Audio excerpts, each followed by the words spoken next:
Hello दोस्तों। मैं किरण साहनी आपके सामने फिर एक नए वीडियो के साथ प्रस्तुत हुआ हूँ। दोस्तों, आज हम लोग जो देखने वाले हैं मैथमेटिक्स में सारणिक और आव्यूह का कुछ मिक्स थ्योरम है, मिक्स प्रॉपर्टीज है। और दोस्तों, आज हम लोग जो पढ़ेंगे इसमें अब इसके पहले जो बताया गया सारणिक और आव्यूह दोनों को उसको अच्छे से रिवाइज करके ही यहाँ से एंट्री करिएगा, क्योंकि यहाँ से आपको अच्छे से टॉपिक में बने रहने के लिए ये जरूरी है कि पीछे जो भी आव्यूह सारणिक यानी डिटर्मिनेंट और मैट्रिक्स में मैं बताया हूँ, पढ़ाया हूँ, वो अच्छे से आपका रिवाइज होना चाहिए। ठीक है। और अब तक दोस्तों अभी आपने मेरा चैनल सब्सक्राइब नहीं किया है तो चैनल को सब्सक्राइब जरूर कर लीजिए और आइकॉन बेल भी दबा दीजिए, लाइक भी दीजिए। बार बार ये रिक्वेस्ट हो रहा है, ये आप कर लेंगे तो मेरे सारे वीडियोज आपको ऑटोमेटिक आप तक पहुंचते रहेंगे और कंटिन्यू वीडियो को आप देखते रहिए और अपने सिलेबस में अच्छे से बने रहिए दोस्तों। ठीक है, तो आइए देखते हैं। इसमें हम लोग सबसे पहले टॉपिक लेते हैं कि एक वर्ग आव्यूह का सारणिक मान, एक वर्ग आव्यूह का सारणिक मान कैसे प्राप्त होता है, यानी कि determinant value of square matrix, एक वर्ग आव्यूह का सारणिक मान ये होता क्या है। देखो दोस्तों, है तो इजी चीज, बस रूल प्रोसेस को आप ध्यान से देखोगे। वर्ग आव्यूह का सारणिक मान का मतलब, जैसे सपोज करो कि ए कोई वर्ग आव्यूह है, मान लो ए I J N cross N का एक वर्ग आव्यूह है। एक आव्यूह दिया हुआ है ए I J N cross N का। तो अगर आपको डिटर्मिनेंट ऑफ ए चाहिए, ध्यान समझिएगा, डी डिटर्मिनेंट ऑफ ए का मतलब ए का सारणिक मान, और सांकेतिक भाषा में इसको हम लोग ऐसे दिखाएंगे।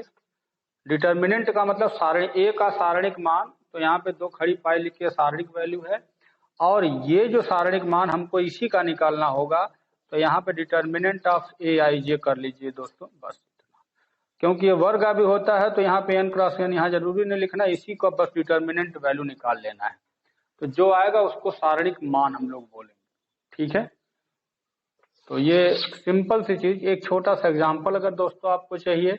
अब जैसे सपोज करो एक आव्यूह आपको दे रखा है मैंने 1 2 3 3 -2 5 और 1 0 9, ये आव्यूह है 3/3 का।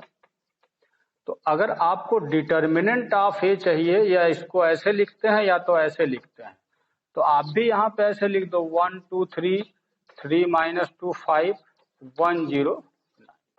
ठीक है, और अब इसका मान आप निकाल सकते हो, बिल्कुल इजी है।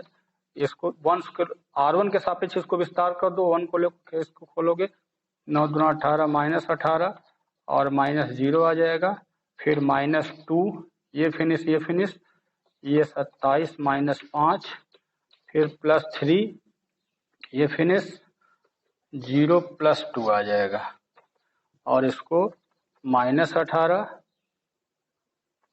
44 आ जाएगा ये, और +6 आ जाएगा।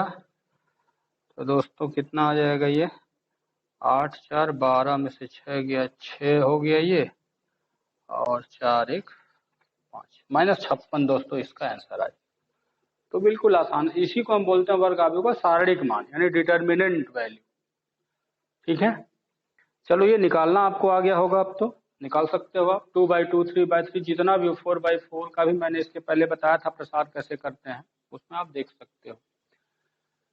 लेकिन दोस्तों इसमें कुछ रोचक चीजें नोट जरा जरूर करिएगा। एक नोट मैं आपको बोल रहा हूँ, क्या क्या आपको सावधानी रखनी है दोस्तों। इस नोट में कुछ अच्छी चीजें जो आपको कंपटीशन के दृष्टिकोण से शॉर्ट कर देगा, उसका वैल्यू निकालने में हेल्प करेगा आपको। सबसे पहले वैल्यू ये ध्यान रखिए दोस्तों कि अगर कोई ऐसा आव्यूह आपको दिया हुआ है कि जो विकर्ण आव्यूह, नोट नंबर 1 में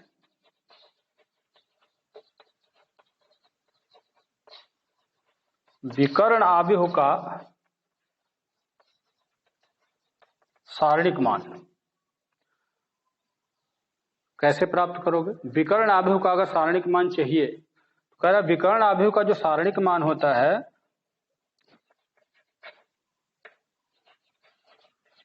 मुख्य विकर्ण के अवयवों का गुणनफल होता है। बड़ी रोचक जानकारी है। कोई विकर्ण आव्यूह अगर है उसका सारणिक मान आपको बिना हल किए निकालना है तो कह रहा है केवल मुख्य विकर्ण के अवयवों का गुणा कर दो। जैसे देखो, अगर आपको चाहिए इसका आंसर, मान लो यहाँ पे A0 0 0 B 0 0 0 C, इसको विकर्ण आव्यूह कहते हैं। विकर्ण आव्यूह का मतलब आप जानते हो ना, बाकी सारे अवयव शून्य होने, केवल मुख्य विकर्ण पे कोई न कोई अवयव हो सकता है, बाकी सबको 0 होना चाहिए, तो इसको हम विकर्ण आव्यूह बोलते हैं। आपको इसका आंसर चाहिए तो माद ये फैलाने खोलने की जरूरत नहीं है, बोल रहा डायरेक्ट आप कर सकते हो। जैसे देखो, इसका तीनों का गुणा कर दो तो आंसर इसका कितना आ जाएगा? ABC, that's your answer. तो किसी भी विकर्ण आव्यूह का जो सारणिक मान होता है दोस्तों, केवल विकर्ण के अवयवों का गुणा करके निकाल सकते हो आप, डायरेक्ट निकल जाएगा। ठीक है, यानी कि the value of the determinant value of diagonal matrix will be equals to the multiplication of all the elements of leading diagonals. Okay, ये पहले नोट में आप लिख लोगे। इसी तरह से कुछ एक दो और नोट्स हैं दोस्तों, देखते रहो।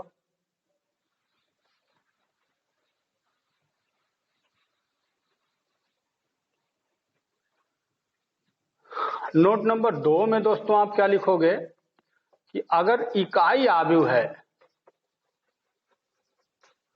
इकाई आव्यूह का सारणिक मान 1 होता है, यानी कि the determinant value of a unit matrix will be 1। जैसे मान लो 1 0 0 0 1 0 0 0 1, तो ये इकाई आव्यूह है ना, 3/3 का इकाई आव्यूह है, ये इकाई आव्यूह है। और इसका डिटर्मिनेंट वैल्यू, अगर ये आव्यूह है तो इसका डिटर्मिनेंट वैल्यू अगर निकालोगे तो सीधे इसमें इसका आंसर 1 होता है, कुछ नहीं करना है आपको। कभी भी कोई इकाई आव्यूह का सारणिक मान कोई पूछे तो उसका वैल्यू कितनी होती है? 1 होती है। आप चाहो तो इसको आप इसमें लगा कर देख सकते, 1 1 1 मल्टीप्लाई कर दो 1 आ जाएगा। तो ये आपका जनरल प्रॉपर्टी है, याद रखना इसको। ठीक है, अच्छा इसके बाद आ जाओ जरा थर्ड में आ जाओ, इसको हटा लो। नोट नंबर 3 में दोस्तों क्या लिखोगे? नोट नंबर 3 में आपको लिखना है कि ऊपरी त्रिभुजीय आव्यूह और निम्न त्रिभुजीय आव्यूह के बारे में मैंने आपको इसके पहले वीडियोज में आपको बताया होगा, देखिएगा ध्यान से उसमें। एकदम आव्यूह जब शुरू हुआ था मैट्रिक्स, तो उसी पे समझाया गया था कि आव्यूहों के प्रकार में कि अगर कोई ऊपरी त्रिभुजीय और निम्न त्रिभुजीय आव्यूह आपके पास है, जैसे सपोज करो, यहाँ पहले लिख लो यहाँ पे कि ऊपरी त्रिभुजीय आव्यूह और निम्न त्रिभुजीय आव्यूह का सारणिक मान उसके मुख्य विकर्ण के अवयव के गुणनफल के बराबर होता है। फिर से सुनो, ऊपरी त्रिभुजीय अथवा निम्न त्रिभुजीय आव्यूहों का सारणिक मान उसके मुख्य विकर्ण के अवयवों के गुणनफल के बराबर होता है। इट मीन्स कि अगर आपके पास एक ऊपरी त्रिभुजीय आव्यूह है, जैसे सपोज करो यहाँ 3 5 1 एंड 0 -2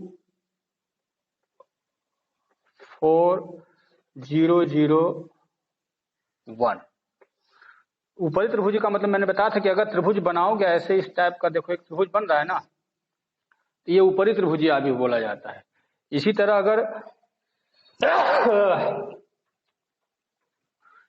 अगर निम्न त्रिभुजीय आव्यूह को आपको प्रयोग करना है तब क्या करोगे? निम्न त्रिभुजीय आव्यूह क्या होता है, यानी कि ऐसे चलोगे तो यहाँ एलिमेंट होगा, बाकी सब 0 होंगे। तो चलो घर लो, मान लो 5 आ गया, 1 आ गया, 2 आ गया, यहाँ 4 आ गया, 3 आ गया, -3 आ गया, बाकी सारे एलिमेंट्स दोस्तों 0 0 रहेंगे।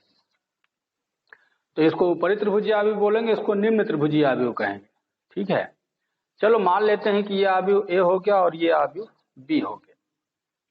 ठीक है, अभी मैंने क्या बोला कि ऊपरी त्रिभुजीय आव्यूह तथा निम्न त्रिभुजीय आव्यूहों का जो सारणिक मान होता है केवल फिर से मुख्य विकर्ण के अवयवों का गुणा कर दीजिए, आंसर आ जाएगा, आपको कुछ नहीं करना है।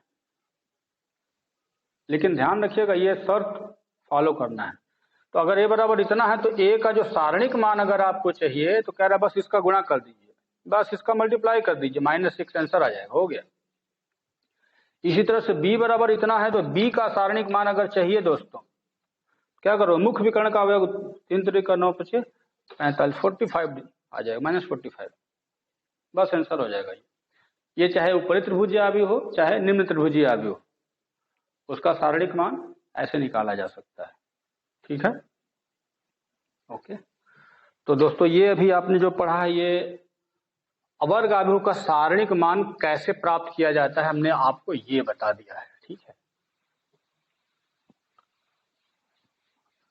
और अब दोस्तों इसमें फिर से आप देखते रहिए, कुछ इसमें और अच्छे टॉपिक्स हम लोग लेंगे। अभी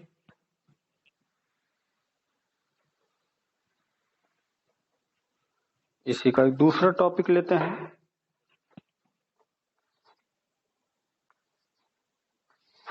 इस टॉपिक में दोस्तों लेने जा रहे हैं उपसारणिक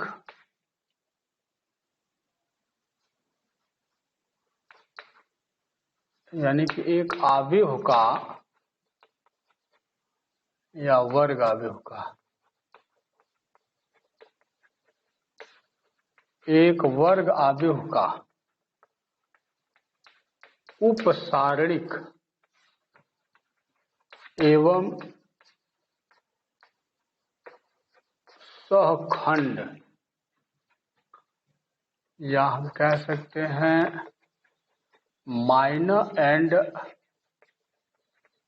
cofactor, minor and cofactor of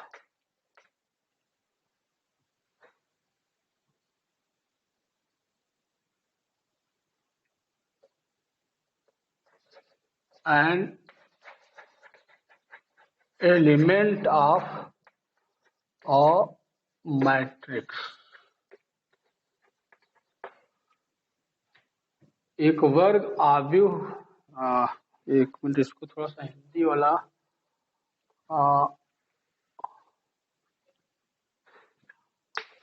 इसको हिंदी थोड़ा सा चेंज करेंगे। आव्यूह के अवयव का उपसारणिक एवं सहखंड, यानी किसी अवयव का, किसी एलिमेंट का माइनर एंड को factor of an element of a matrix. समझ में आ गया? अब जरा देखो इस टॉपिक में दोस्तों सबसे पहले चलो मान लेते हैं कि हमारे पास एक वर्ग आव्यूह है A is equal to AIJ n cross n। हमारे पास एक मैट्रिक्स आव्यूह दिया हुआ है A is equal to AIJ n cross n। कह रहा है कि अगर आपको माइनर निकालना है, माइनर या इसको हिंदी में हम लोग उपसारणिक बोलते हैं। ठीक है, तो उपसारणिक ध्यान रखिएगा किसी अवयव का ही निकाला जाता है, किसी अवयव का निकाला जाता है। और अगर सपोज करो कि AIJ का ही हमको माइनर निकालना है, जैसे देखो माइनर ऑफ AIJ, इसी किसी अवयव का ये माइनर निकालना है, तो इस माइनर को निकालने का तरीका बस ये है कि हम आईवें रो और जेवें कॉलम को छोड़कर जो बचेगा उसको लिख देना है। यानी कि determinant to leave ith row and jth column. मतलब अगर AIJ का माइनर चाहिए उपसारणिक, तो ऐसी सारणिक लिखना है जिसमें आईवें रो और जेवें कॉलम को छोड़ दीजिए। अभी थोड़ा कम समझ में आएगा, लेकिन अब चलो जरा मान लेते हैं कि A इज इक्वल टू हमारे पास दोस्तों यहां आ गया 1 2 -3 -2 0 5 1 3 9। ठीक है, एक आव्यूह हो गया ना, 3/3 का है।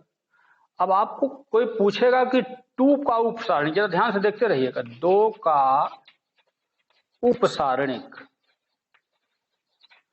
यानी -2, तो 2 का उपसारणिक का मतलब होता है दोस्तों केवल 2 को लेने का मतलब ये छोड़ोगे ये छोड़ोगे, तो बाकी जो बचेगा उसको सारणिक फॉर्म में लिख दो, -2 5 और 1 9 हो गया। ये 2 का उपसारणिक है।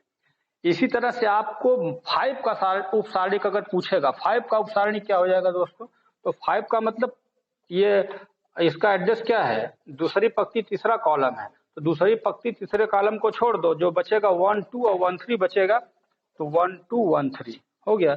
ये 5 का उपसारणिक है। समझ में आ गया होगा अब तो। इसी तरह से आपको 0 का उपसारणिक चाहिए, तो 0 का उपसारणिक का मतलब कि 2 2 है, तो 2 और 2 कॉलम छोड़ोगे तब क्या मिल जाएगा, 1 -3 और 1 9 हो गया। ये 0 का उपसारणिक मान हो गया। तो इस तरह से आप उपसारणिक निकाल सकते हो ना।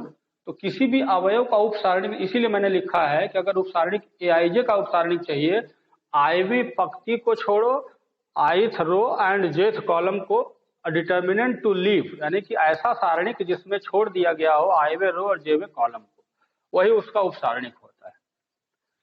भाई ये फार्मूला है, उस मेथड है, और ये इसका एग्जाम्पल है। लेकिन अब ये मेथड थोड़ा कम दिमाग में घुसेगा बिना एग्जाम्पल के, इसलिए आप इसको उपसारणिक निकालना सीख गए होंगे। अब तो आप एक एक अवयव का उपसारणिक मान कैसे निकाला जाता है, ठीक है, समझ गए होंगे अब तो। हाँ, अभी हमारे पास आगे क्या बचा, अब हम सहखंड की ओर चलेंगे। अब जरा देखो सहखंड कैसे प्राप्त करोगे। चलो फिर से आप देखो, सपोज करो कि ए हमारे पास ए I J N cross N का एक आव्यूह है, वर्ग आव्यूह है। तो सहखंडज दोस्तों एक्चुअल में जो फार्मूला इसका अप्लाई होता है, किसी एलिमेंट का सहखंड, जरा देखिए क्या ध्यान से, सहखंड मीन्स इसको हम लोग कोफैक्टर, यानी कि कोफैक्टर ऑफ ए आई जे। जरा ध्यान से देखिएगा, कोई एलिमेंट है ए आई जे, इसका कोफैक्टर अगर चाहिए हमको, तो इसको दिखाने का तरीका थोड़ा ऐसे दिखाते हैं। इसका सिंबल भी ध्यान रखिए, कैपिटल ए आई जे कर देते हैं। हमको ए आई जे का कोफैक्टर चाहिए, तो इसका दोस्तों फार्मूला समझिएगा ध्यान से कि इसमें पहले आई जे जो आप देख रहे हो इसका कोफैक्टर चाहिए, तो इसका केवल चिन्ह लिया जाता है एड्रेस वैल्यू, यानी कि -1 के पावर में आई प्लस जे, यानी यहाँ जो चाहिए 1 1 चाहिए तो 1 + 1 कर दो, 2 2 चाहिए तो 2 + 2, 1 3 चाहिए तो 1 + 3, ये इसका एड्रेस है। यानी कि अगर ए आई जे का ही हमको कोफैक्टर चाहिए तो चिन्ह उसका -1 पावर आई प्लस जे लिखोगे, और इनटू, यहाँ पे इनटू में आपको बस इतना करना है कि इसी ए आई जे का उपसारणिक मान, यानी कि determinant value of minor value of,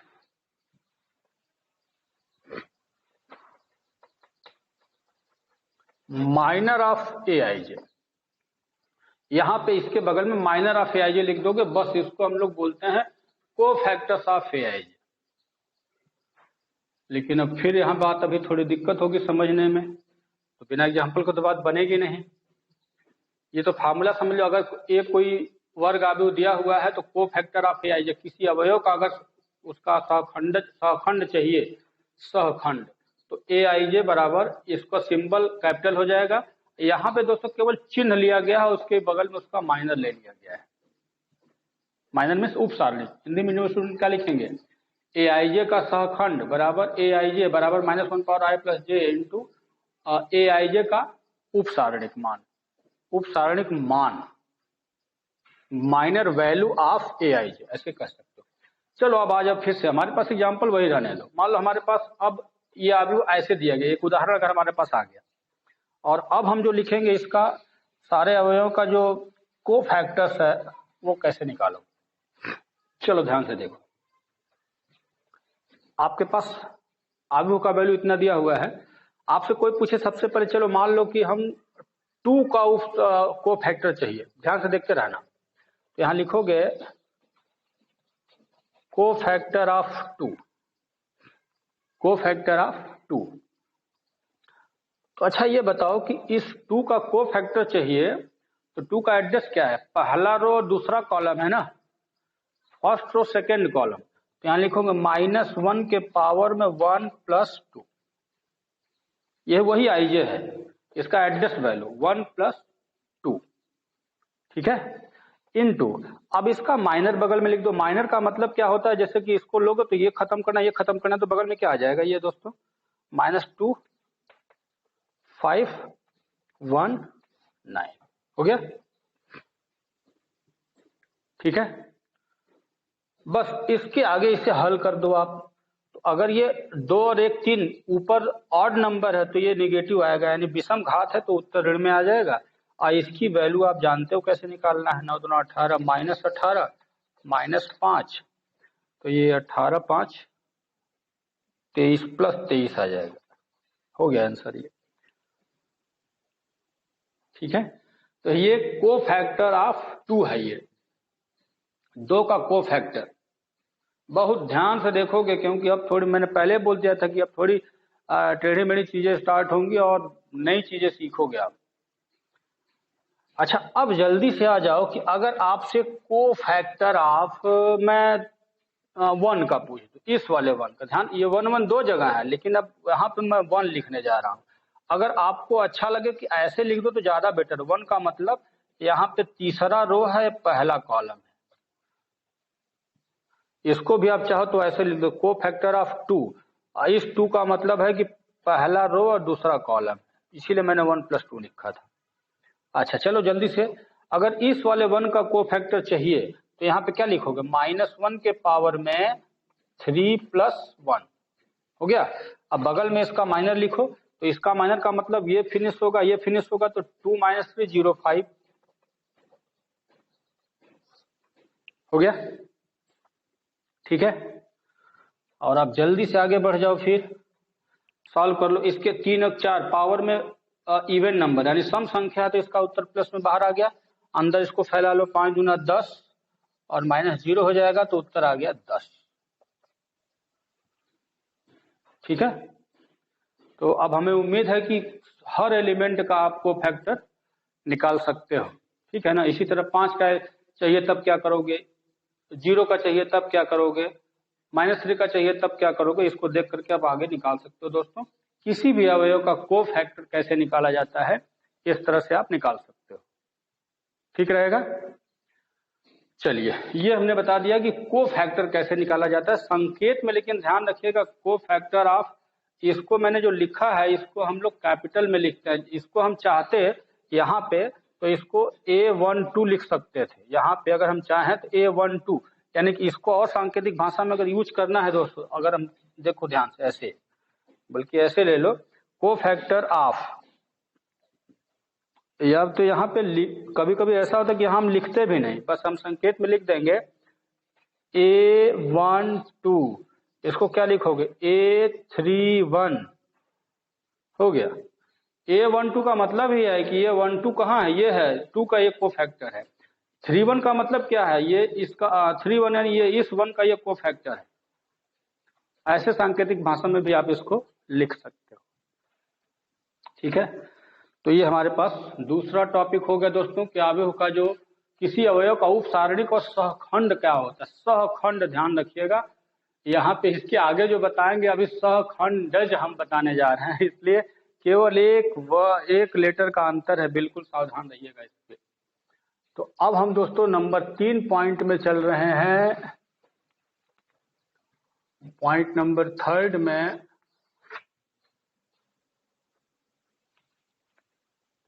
एक अवयव का सब वर्ग अवयव लेकिन होता है, इसमें कुछ आपको सोचने की जरूरत नहीं है। वर्ग अवयव का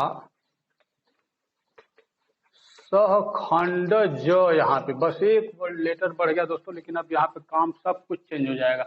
वर्ग अवयव का सहखंडज, इसकी अंग्रेजी भी सब चेंज हो जाएगी। तो वर्ग अवयव का जो सहखंडज होता है उसको हम बोलते हैं adjoint of a square matrix. Adjoint of A square matrix. चलिए अब एडजॉइंट निकालने का तरीका पहले जानते हैं।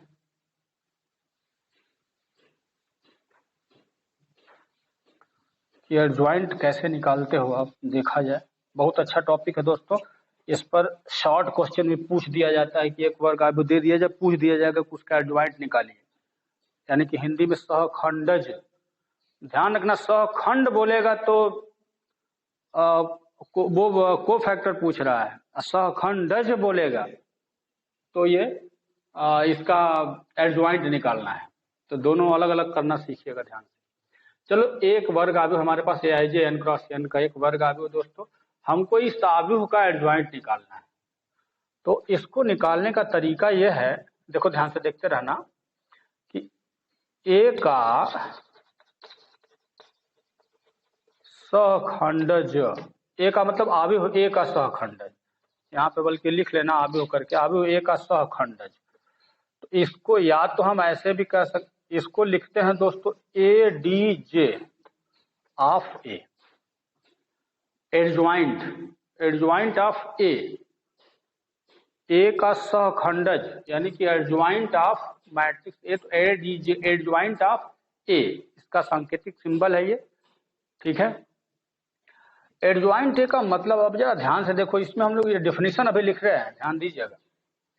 तो एडजॉइंट ऑफ मैट्रिक्स A अगर है तो आपको करना बस इतना है कि आव्यूह A के सभी अवयवों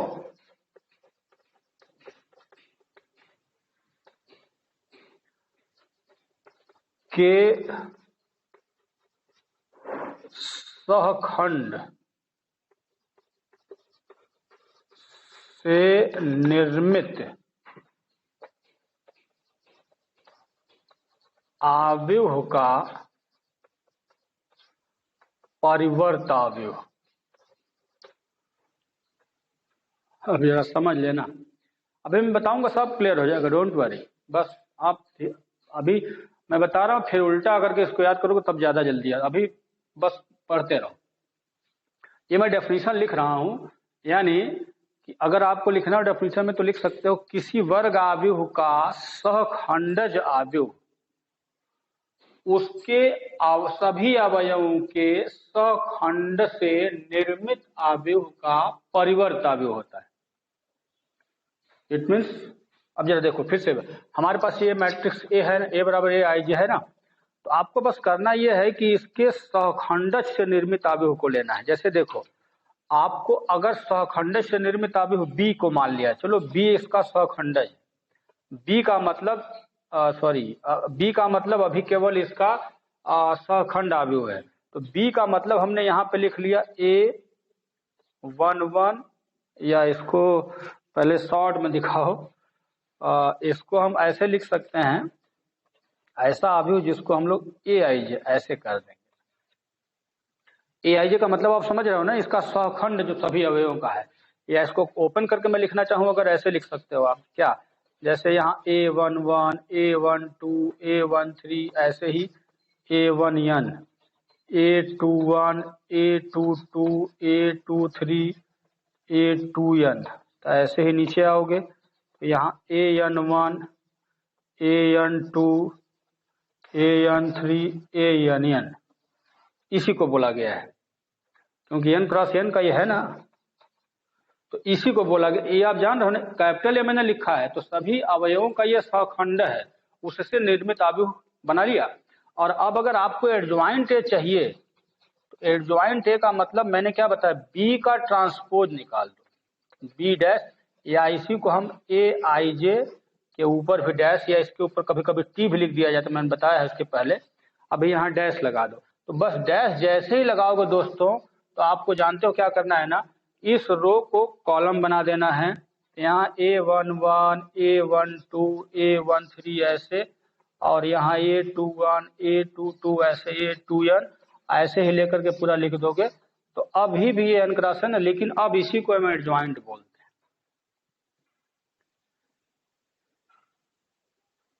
ठीक है।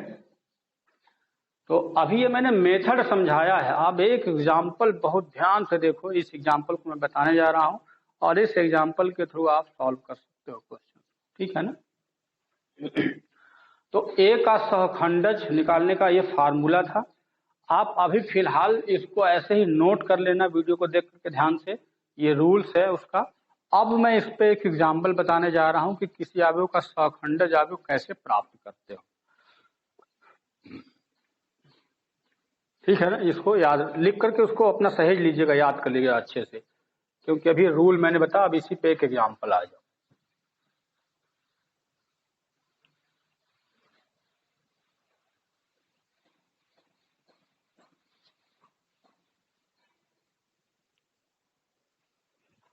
चलो,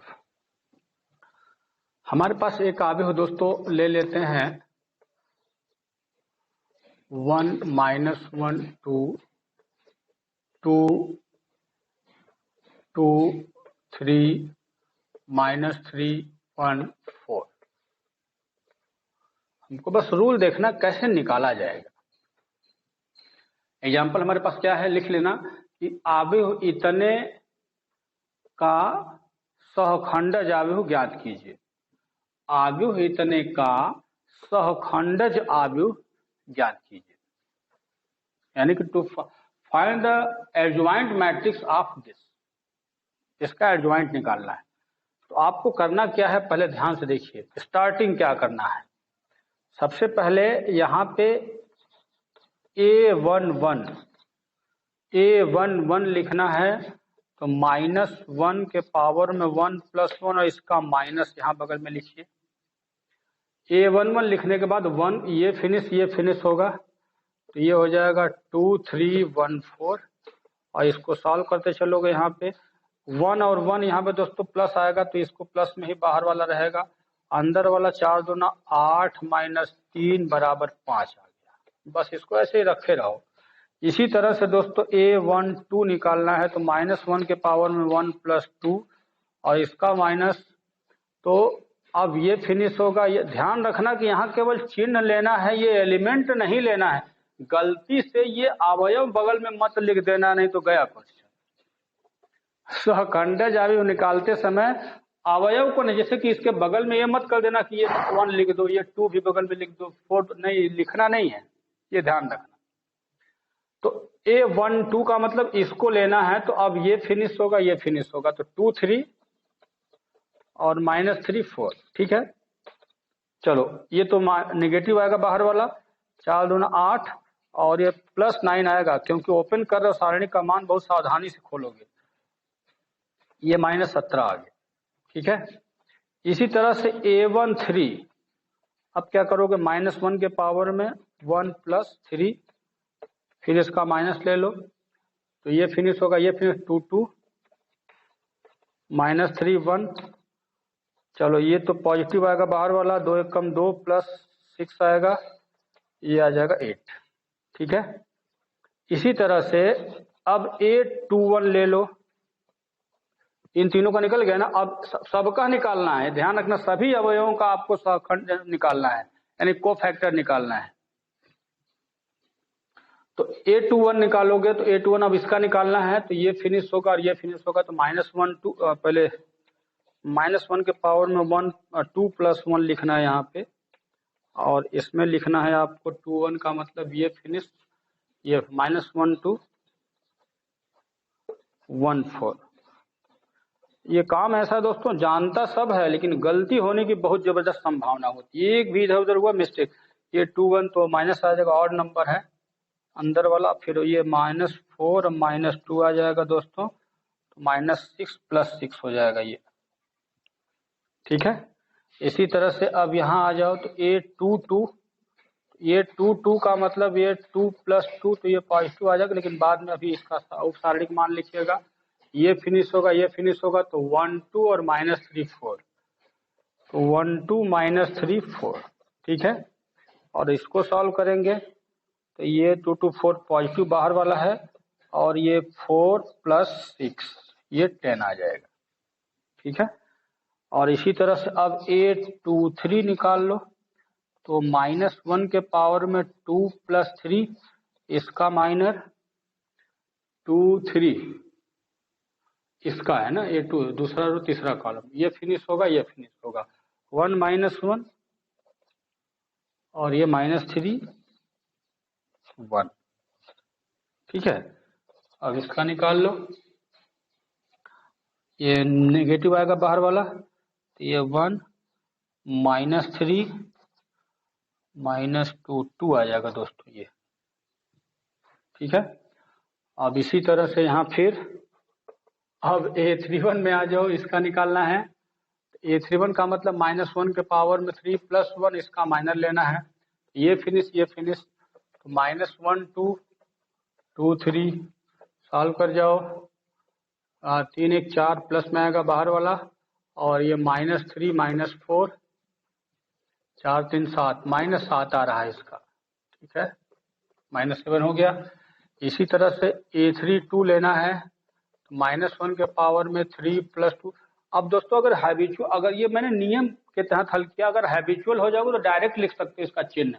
अब आप 3 1 यहाँ पे देखो, बस ये 3 और 1 जोड़ोगे, इवन आ रहा तो इसको डायरेक्ट यहाँ लिख दो, माइनस करके बस सॉल्व कर दो।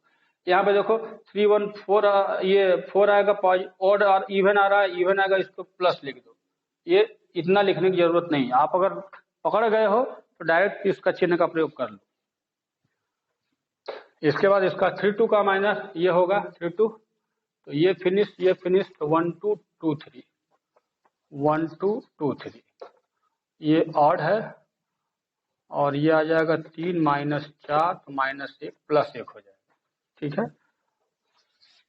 इसी तरह से A33 निकालना है, 3 3 6, तो इसको डायरेक्ट लिखो प्लस। और अब यहाँ पे क्या करोगे, ये फिनिश, 1 -1 2 2 1 -1 2 2 2 1 जा 2, और +2 आ जाएगा दोस्तों। 2 1 जा 2 + 2 तो इक्वल टू 4। सब मिल गया ना। अच्छा, अब फिर क्या कहा गया था, अब आपको ऐसा आव्यूह चाहिए, पहले सबको कलेक्ट कर जाओ। बी का मतलब पहले जुटाओ। बी का मतलब सारे एलिमेंट को ऑर्डर वाइज लिखो पहले। बी का मतलब यहाँ A11 A12 A13 सबको लिखना है। तो बी की वैल्यू आपको डायरेक्ट यहाँ लेनी है। यहाँ से देखो लिखने जा रहा है 5 -17 8 हो गया। इसके बाद यहाँ से 6 10 2, फिर यहाँ से -7 1 4 ए। ठीक है, अब ये बी अवयव, इसी को मैंने बोला था कि सभी अवयवों के सहखंड से निर्मित अवयव, वही बी है। सभी अवयवों के सहखंड से निर्मित अवयव है ये। ठीक है, अब इस अवयव को अभी आप एडज्वाइंट ऑफ आपके पास आने वाला, एडज्वाइंट ऑफ ए, यहाँ ए है तो इसका एडज्वाइंट, अगर मान लो गलती से यहाँ सी दे देता तो एडज्वाइंट ऑफ सी लिखना पड़ता, डी दे देता तो एडज्वाइंट ऑफ डी लिखना पड़ता। तो एडज्वाइंट ऑफ ए जैसे ही लिखोगे, बस आपको करना कुछ नहीं, केवल बी का डैश कर दो। आप जो निकाले हो बी, इसी का डैश कर दो।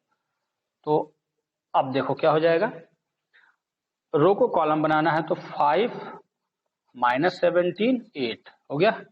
इसके बाद 6 10 2, इसके बाद -7 1, और ये हो गया। तो ये एडज्वाइंट ऑफ ए है, और यही दोस्तों आपका आंसर है। इसी को हम एडज्वाइंट ऑफ मैट्रिक्स से कहेंगे। समझ गए होंगे। तो ये किसी अवयव का एडज्वाइंट कैसे निकाला जाता है, अभी मैंने आपको ये सिखा दिया। ठीक है, अब किसी भी अवयव का एडज्वाइंट निकालना हो, 1 2 एग्जाम्पल बस आप टेस्ट कर लो, 2 3 4 एग्जाम्पल, जिससे आप हैबिचुअल हो जाओ, निकालने में गलतियां ना हो, दिमाग में अच्छे से बैठ जाए। क्योंकि दोस्तों एग्जाम पीरियड में ये बिना रिवाइज किए अगर आप जाते हो, रूल अगर जरा सा भूलोगे तो सब चौपट कर लो। क्योंकि एक छोटा सा मिस्टेक, क्योंकि बड़ा मेहनत लगता है और बहुत ही केयरफुल रहना है आपको। एक एक पॉइंट मल्टीप्लाई लिखते समय सबसे ज्यादा परेशानी होती है माइनर लिखने में। अब इसका लिखना है तो मार इधर उधर करते, इसलिए बल्कि स्केल रखा करो। स्केल रख करके अब इसका निकालना तो इसको ढको, डबल स्केल लेकर के जो बचा हुआ आप लिखते चले जाओ, वरना एक भी मिस्टेक होगा पूरा का पूरा मेहनत फिनिश। काम तो पता है कि करना क्या है, लेकिन आंसर गलत आने की संभावना मान के चलो कि बहुत ज्यादा जबरदस्त गलती होती है इसमें। इसलिए आता क्वेश्चन चला जाता है, इसलिए बिल्कुल अलर्ट रहिएगा दोस्तों। तो इस वीडियो में अभी हमने सीखा जो जो 3 पॉइंट्स के अंतर्गत मैंने आपको डिटेल समझाया, क्योंकि सबसे महत्वपूर्ण यही सेक्शन बताना था मुझको कि एडजॉइंट कैसे निकाला जाता है, यानी किसी भी अवयव का एडजॉइंट कैसे निकलता है, यानी सहखंडज। हिंदी मीडियम स्टूडेंट ज्यादा ख्याल रखेंगे, इसको सहखंडज बोलते हैं, सहखंडज अवयव। तो दोस्तों उम्मीद है कि जो मैंने समझाया आपको समझ में आया होगा और वीडियो पसंद भी आया होगा। और अगर पसंद आया होगा तो लास्ट में लाइक जरूर करना, जिससे कि हम अगले वीडियो में और उत्साह के साथ आपके साथ मिलें। और तब तक के लिए फिर नमस्कार।